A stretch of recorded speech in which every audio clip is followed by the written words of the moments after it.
सभी दर्शकों को मेरा नमस्कार, आदाब, सत श्री अकाल, जय भीम। मैं वीरेंद्र सिंह एसएम न्यूज की तरफ से आप सभी का स्वागत करता हूं। एसएम न्यूज द्वारा चलाई जा रही सीरीज कहीं हम भूल न जाएं। कहीं हम भूल न जाएं उन महापुरुषों को, उन पूर्वजों को जिन्होंने सामाजिक परिवर्तन की लड़ाई के लिए, जिन्होंने मानवता के लिए और मनुष्य जाति के लिए, भलाई के लिए अपना जीवन न्यौछावर किया, समाज के लिए काम किया। आज इस कड़ी में हम लोग चर्चा करेंगे भगवान महावीर स्वामी जी की। महावीर स्वामी जी का जन्म चैत्र शुक्ल त्रयोदशी 599 BC 599 ईसा पूर्व में कुंडलपुर वैशाली गणराज्य में बिहार में हुआ था। इनके पिताजी राजा सिद्धार्थ इक्ष्वाक वंश के राजा थे, क्षत्रिय राजा थे। इनकी माता का नाम त्रिशला था। इनके जन्म के बाद राज्य की उन्नति काफ़ी अच्छी तरीके से हुई, तो उन्नति के कारण इनका नाम रखा वर्धमान। वर्धमान का मतलब है बढ़ते रहना, प्रगति करते रहना। अन्य नाम भी हैं इनके, जैसे वीर, अतवीर, सन्मति, इन नामों से भी महावीर स्वामी को जाना जाता है। ये जैन धर्म के 24वें तीर्थंकर थे। इनसे पहले 23 और हो चुके थे। इनसे पहले जो थे 23 में वो पार्श्वनाथ जी थे, और जो सबसे पहले तीर्थंकर थे वो ऋषभदेव थे। वर्तमान काल की जो 24वीं है उसके अंतिम तीर्थंकर महावीर स्वामी जी हुए हैं। इनका विवाह पर भ्रांति है। दिगंबर परंपरा वाले कहते हैं कि ये आजीवन बाल ब्रह्मचारी थे, लेकिन श्वेतांबर परंपरा के अनुसार इनका विवाह यशोदा से हुआ था, जिनकी एक पुत्री भी थी जिसका नाम प्रियदर्शनी था। आप लोगों को विदित है जैन धर्म में दो सेक्ट हैं, दो मत हैं, एक श्वेतांबर, एक दिगंबर। जो दिगंबर होते हैं वो कपड़े नहीं पहनते, वस्त्रहीन रहते हैं, और जो श्वेतांबर होते हैं वो सफेद वस्त्र धारण करते हैं। इस तरीके से दो इनमें शाखाएं हैं, दिगंबर और श्वेतांबर। महावीर स्वामी व्यक्तियों की पीड़ा, जीवन के कष्ट और दुनिया भर के जो चीज होती हैं, मनुष्य के दुख दर्द, उनसे परेशान हुए। उनकी कहानी पता नहीं किस तरीके से क्या घटना हुई, तो इनके दुख रहित और आनंद के जीवन की प्राप्ति के लिए, कि प्रत्येक मनुष्य, प्रत्येक जीव सुख से रहे, आनंद से रहे, उस आनंद की खोज, उस आनंद की प्राप्ति की खोज के लिए ये 30 वर्ष की आयु में घर छोड़ करके, घर त्याग करके निकल गए, उसका समाधान ढूंढने के लिए, मनुष्य जाति के कष्टों का समाधान ढूंढने के लिए। ये दीक्षा के उपरांत दिगंबर साधु की कठिन जो तपश्चर्या होती है वो उन्होंने 12 साल तक की, 12 साल तक की, और तपस्या के दौरान ही इन्होंने निर्वस्त्र होने का फैसला किया, और ताउम्र निर्वस्त्र रहे, उन्होंने कपड़े नहीं पहने, और 12 साल तक मौन भी रहे, चुपचाप रहे, मौन रहे, कभी किसी से बात नहीं की। तो 12 साल का समय बहुत होता है, तपस्या करना और मौन रहना ये बड़ा मुश्किल का बात है। तो इस तरीके से उन्होंने 12 साल की तपस्या के बाद उनको ज्ञान की प्राप्ति हुई, जिसका नाम कहा जाता है केवल ज्ञान। केवल ज्ञान मतलब अनंत ज्ञान, मतलब perfect knowledge, perfect perception, perfect power, इस तरीके से जाना, और परफेक्ट एनलाइटनमेंट, जिसको कहते हैं कि जागृत हो गए। तो ये परफेक्ट एनलाइटनमेंट का इनको ज्ञान प्राप्त हुआ, और ज्ञान प्राप्ति के बाद इन्होंने पहला जो ज्ञान था समवसरण में प्रसारित किया था। पहला ज्ञान समवसरण एक स्थान है, वहां प्रसारित किया था, और वहां ये बताया कि जीव आदि के जो है 6 द्रव्य होते हैं, 9 तत्व होते हैं। तत्व मतलब फंडामेंटल ट्रुथ, और द्रव्य और संसार और मोक्ष के कारण, के संसार के कारण क्या है, मोक्ष के कारण क्या है, दुखों के कारण क्या है, इसके बारे में उन्होंने विस्तार से इनके उपायों का वर्णन किया कि कारण क्या है और इनसे छुटकारे के उपाय क्या हैं। इसका विस्तार से उन्होंने वर्णन किया समवसरण में। और इनके पहले जो थे शुरुआत के 11 शिष्य थे। शिष्य को गणधर बोला जाता है, जैन मत के अनुसार गणधर बोला जाता है। तो इनके 11 गणधर थे, जिनमें सबसे पहले थे इंद्रभूति। इस तरीके से इनका शुरुआत का जीवन रहा। और ज्ञान प्राप्त करने के बाद इन्होंने भी कुछ नियम बनाए। जिस तरीके से तथागत गौतम बुद्ध ने त्रिशरण, पंचशील, अष्टांगिक मार्ग, 10 पारमिताएं दी, उसी तरीके से तथा महावीर स्वामी ने भी 5 व्रत बताए जिनका पालन करना चाहिए। इनको पंचशील भी बोलते हैं। वो 5 व्रत हैं: सत्य, अहिंसा, अचौर्य, अचौर्य या अस्तेय मतलब चोरी न करना, चोरी करने से दूर रहना, किसी की वस्तु को बिना दिए हुए नहीं लेना, इसको अचौर्य बोलते हैं।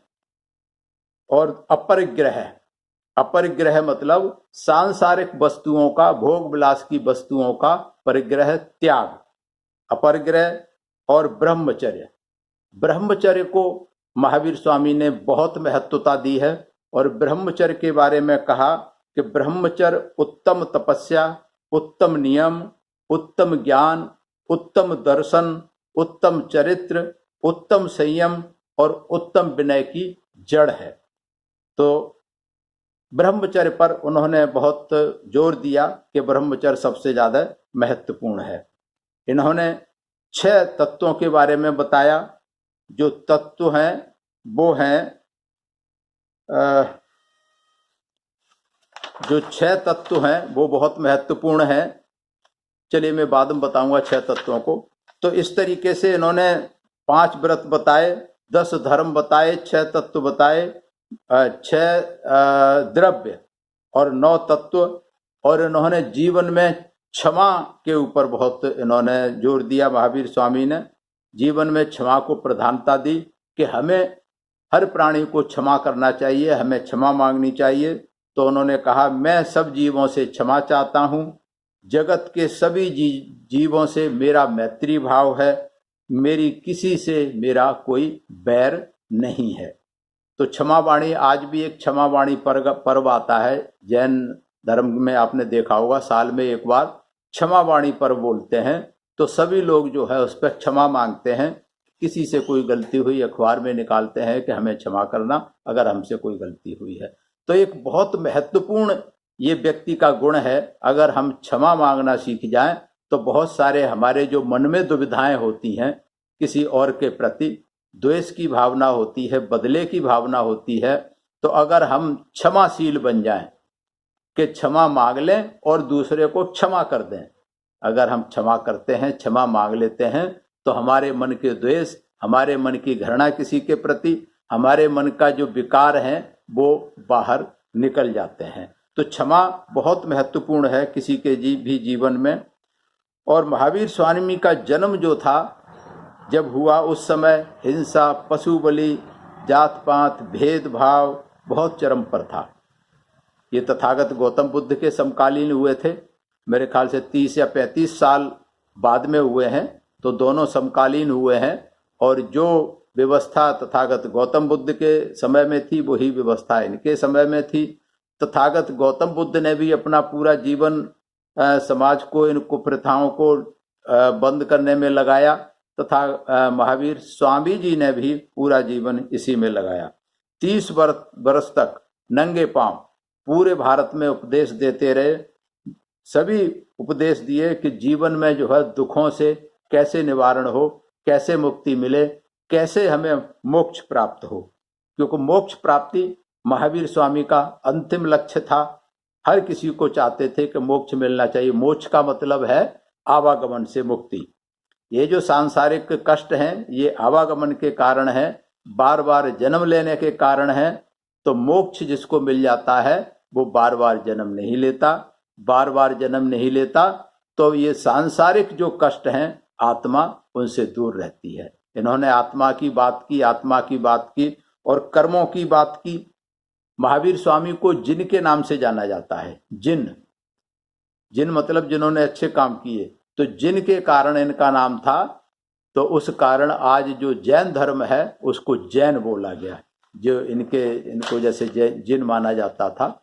तो तथागत महावीर ने कर्म का सिद्धांत दिया, कर्म की थ्योरी, कि जो हमारे मन वचन और शरीर से हम जो कर्म करते हैं वो हमारे इकट्ठे होते रहते हैं, कर्मों का प्रारब्ध होता है, कर्म एकोमुलेट होते रहते हैं।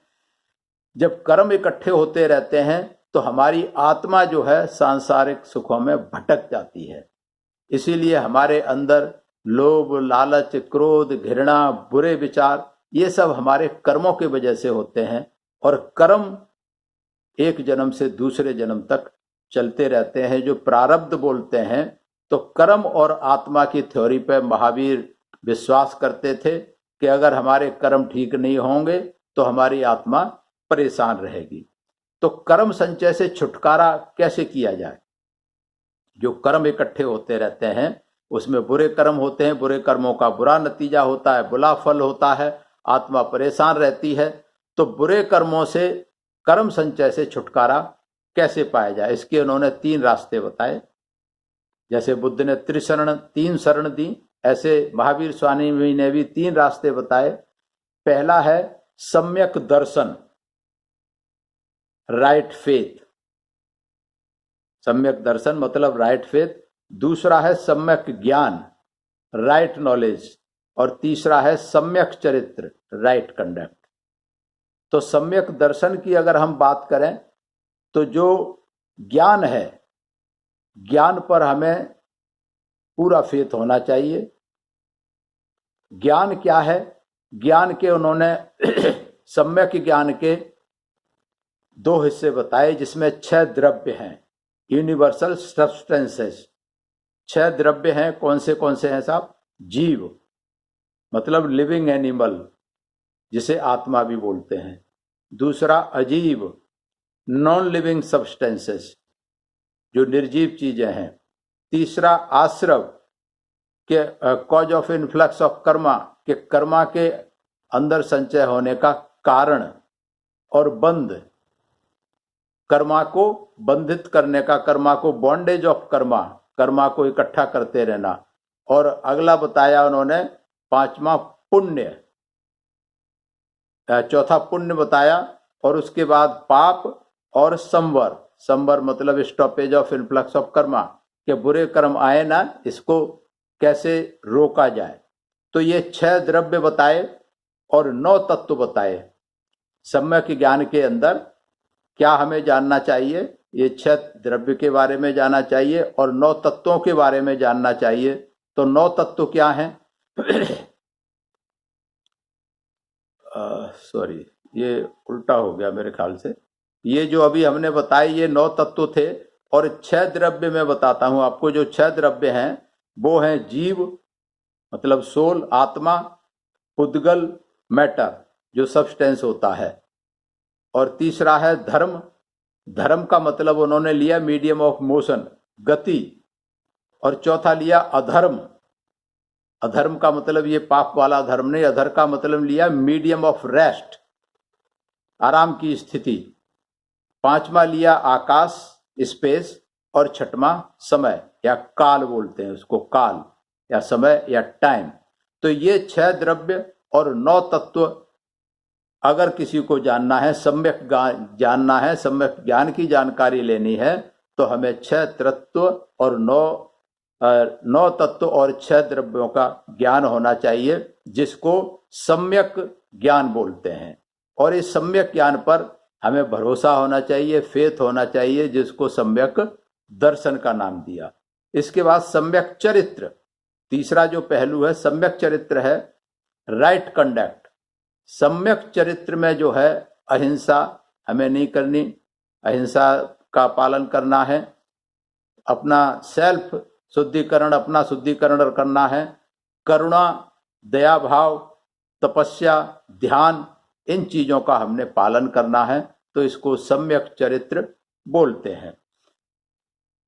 तथागत महावीर ने, भगवान महावीर ने 4 फोल्ड ऑर्डर भी दिया कि 4 जो थी व्यक्तियों की 4 उन्होंने श्रेणी बनाई। पहला साधु, मतलब जो जैन धर्म का ज्ञाता है। साध्वी, जो महिला जैन धर्म की ज्ञाता है।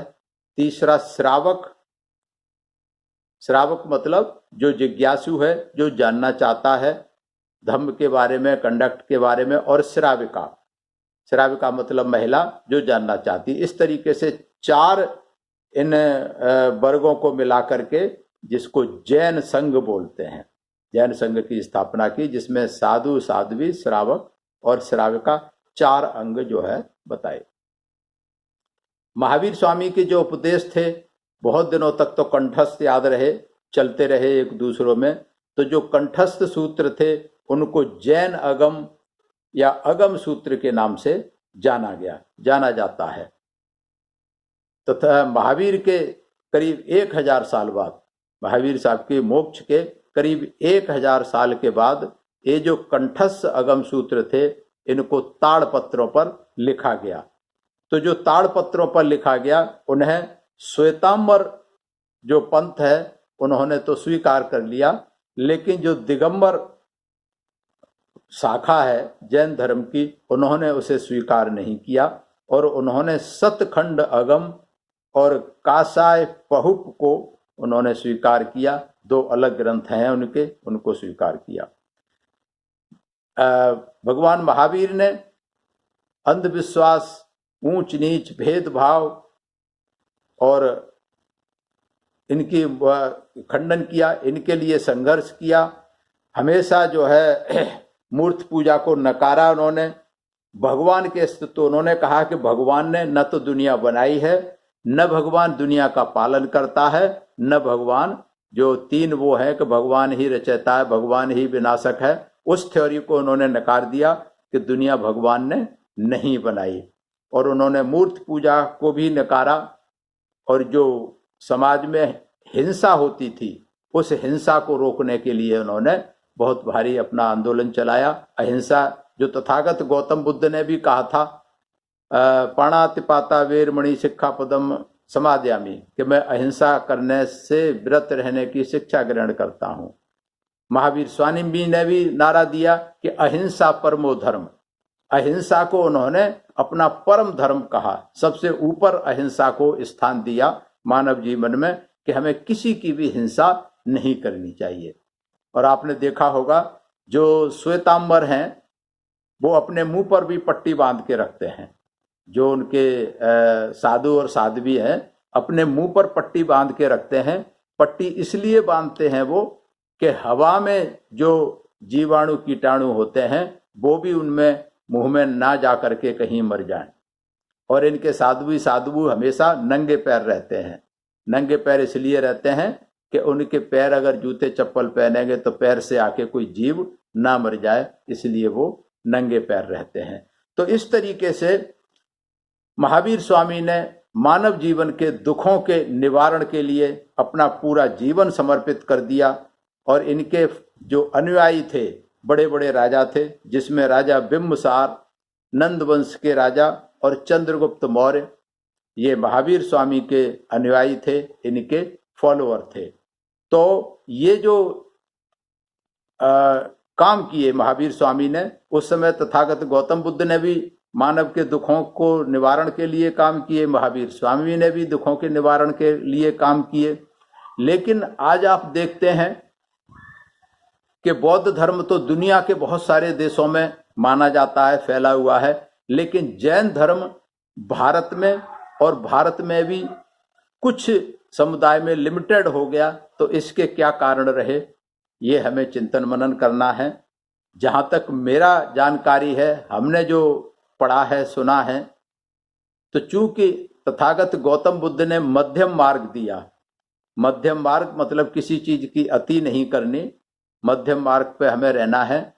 लेकिन महावीर स्वामी जो जैन धर्म है, जैन साध्वी साध्वियों के लिए कठिन जो है जीवन के नियम, कठोर नियम है, इसलिए शायद हो सकता है इस कारण जैन धर्म का प्रचार प्रसार ज्यादा नहीं हुआ।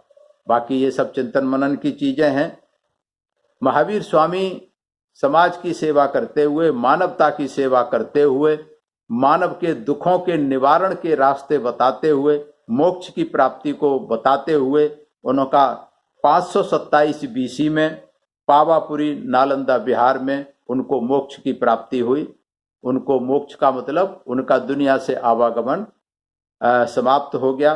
तो इस तरीके से महावीर स्वामी एक राजा होते हुए, राजकुमार थे, ये राज के स्वामी बनने वाले थे, लेकिन उस राजपाट को त्याग कर तथागत गौतम बुद्ध की तरह से राजपाट को छोड़कर मानव सेवा के लिए, मानव के दुखों को दूर करने के लिए, इनकी परेशानियों को दूर करने के लिए अपना सारा जीवन समर्पित कर दिया। हम नमन करते हैं ऐसे महावीर स्वामी को कि आओ, मैं आह्वान करता हूं कि हम सब महावीर स्वामी के रास्ते पर चलें। इन्होंने जो अहिंसा का मार्ग दिया, अहिंसा और क्षमा का जो हमें रास्ता बताया, अगर हम अहिंसा और क्षमा के रास्ते पर चलेंगे तो हमारा जीवन सुखी रहेगा, हमारा और सभी मानवता का जीवन सुखी रहेगा। मानव मानव का सम्मान करेंगे, ऊंच नीच गैर बराबरी ये सब खत्म हो जाएगी अगर हम इन महापुरुषों के बताए हुए रास्ते पर चलेंगे। मैं बहुत बहुत आप लोगों का आभार व्यक्त करता हूं, आप लोगों का धन्यवाद करता हूं। आप लोगों ने हमारी बात को सुना, और अगर आपको ये प्रोग्राम कहीं हम भूल न जाएं, ये सीरीज अगर आपको पसंद आ रही है तो आप SM न्यूज़ को लाइक करें, सब्सक्राइब करें। और मैं बार बार आप लोगों का धन्यवाद करता हूं कि आप जो आशीर्वाद हमें दे रहे हैं, जो इस सीरीज को दे रहे हैं, हमारी हौसला अफजाई कर रहे हैं, आप इसको लाइक कर रहे हैं, इसके लिए मैं आप सभी का आभारी हूं। धन्यवाद, नमस्कार, जय भीम, नमस्कार। अगर आपने अभी तक हमारा चैनल सब्सक्राइब नहीं किया है तो सब्सक्राइब करें और घंटी का बटन बिल्कुल भी दबाना ना भूलें, ताकि सभी लेटेस्ट खबरें पहुंच सकें आप पे सबसे पहले।